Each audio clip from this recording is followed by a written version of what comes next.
يا صباح كله خيرات ربنا يا جماعة. عاملين من وش اللبن قشطة وجمعناهم في الفريزر وسبناهم براحتنا بقى لحد 4 شهور معاكي في الفريزر. طلعتهم من 6 ساعات في التلاجة واشتغلت على طول في الكبة بتاعتي وحطيت القشطة بتاعتي يعني 3/4 واسيب ربعها فاضي. شايفين؟ انا هوريكم دلوقتي الملو بالظبط كده، ما نزودش عن كده عشان هنضرب في الكبة من 10 لربع ساعة. نركز من 10 لربع ساعة في الكبة ضرب. شايفين المرحلة دي؟ بصوا بصوا بصوا الجمال. لا لا لا لا, لا. لسه لازم تتبهدل كده وتكبة وتتملي مية كده كده. احنا حولناها لسمنة بالزبدة قصدي. شايفين الجمال؟ بصوا لا، زوم تاني. شايفين المية؟ بصوا كده بالظبط. هي كده ايه، نطفي عليها وما نضربهاش تاني. في بولة فيها تلج ونحط الكمية اللي ضربناها الجميلة بتاعتنا. طبعا الزبدة دي يعني مش عايزة اقول لكم او اوصف لكم جمالها في الحلويات والمعجنات والدنيا كلها. والشرش كمان، الشرش اللي بيطلع ده بيعملي منه احلى كيك واحلى معجنات ممكن تتخيليها. شايفين القمر بالتلج زي ما هي كده، وكبيت كل الكمية اهو. اخر حاجة حاطة معايا. بصوا شايفين انا بفتفتها ازاي. لو اي كتلة معاكي لقيتيها متلجة نعملها كده بايدينا، سهلة جدا. طبق مش هنغسله، هو اللي كان فيه القشطة، بنحط فيه كل الكمية اللي ضربناها. شايفين؟ بالتلج بكله.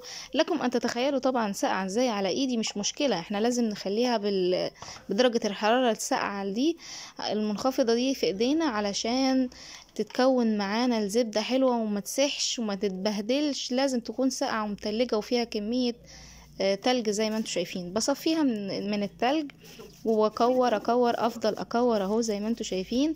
كور عشوائيه يا جماعه، صغيره بقى كبيره مش هتفرق، زي ما احنا حابين. ونجمع الكور دي. عملت لنا حوالي 10 كور من الزبده. شايفين الشرش الجميل القمر بتاعنا؟ بنشيله في الفريزر عادي، نستخدمه وقت ما نحب ونطلع ونعمل منه كل حاجه تتخيلوها. 10 كور اهي، حلوه جدا جدا من الزبده. انتوا مش متخيلين السعر بره عامل ازاي. احنا عملناه بايدينا بكل سهوله وبكل بساطه. شلتها ليلة في التلاجة. ممكن تستغنوا عن الخطوة دي وما تشيلوهاش في التلاجة، وهتبقى متجمدة وماسكة نفسها ونستخدمها عادي ونعمل بيها كل اللي نفسنا فيه عادي. بس انا هنا حولتها لسمنة. خدت الكور كلها في حلة ما بتلزقش او ما بتلزقش اي حاجة، وعلى نار هادية. شايفين؟ اوطى نار عندنا يا جماعة، ونحطها فيها ونعليها لغاية ما تسيح معانا. نوطي خالص بقى زي الرز كده، زي ما بنعمل بالظبط الرز. شايفين المراحل؟ هنا ابتدت تسيح معانا. الجمال ده ابتدى يسيح وخلاص بقى. الكور ابتدت تنزل زي ما انتوا شايفين اهو في الصورة. ونغيب ونقلب يا جماعة. اوعوا ننسى كل 5 دقايق بالظبط او كل 10 دقايق في المراحل دي لازم نقلب، لازم. اوعوا تنسى الخطوة دي. ذرة ملح احطها في الخطوة دي بعد ما تسيح خالص. هنا ما ننساش ان الحلة تكون مظبوطة يا جماعة، بتبقى نصها زبدة والنص التاني فاضي زي ما انتوا شايفين عشان بتفور. شايفين الفوران؟ عشان ما نبهدلش الدنيا، بس ناخد بالنا من حجم الحلة ونحط الكبشة عشان لو فارت تاني ولا حاجة. شايفين؟ بالظبط. احنا كده هي اتحولت لايه، لسمنة، بس الوش ده كله هيتسرسب لتحت ويبقى مرتب بسبب ذرة الملح اللي حطيناها الجميلة القمر. ما نزودش الملح لسبب علشان نظبط طعم السمنة وما نبوظهاش لو عايزين ندخلها في اي حلويات او اي حاجة حلوة. الذرة حلوة قوي وهتعمل لنا مرتة وكمية مرتة كبيرة جدا هنشوفها في اخر الفيديو.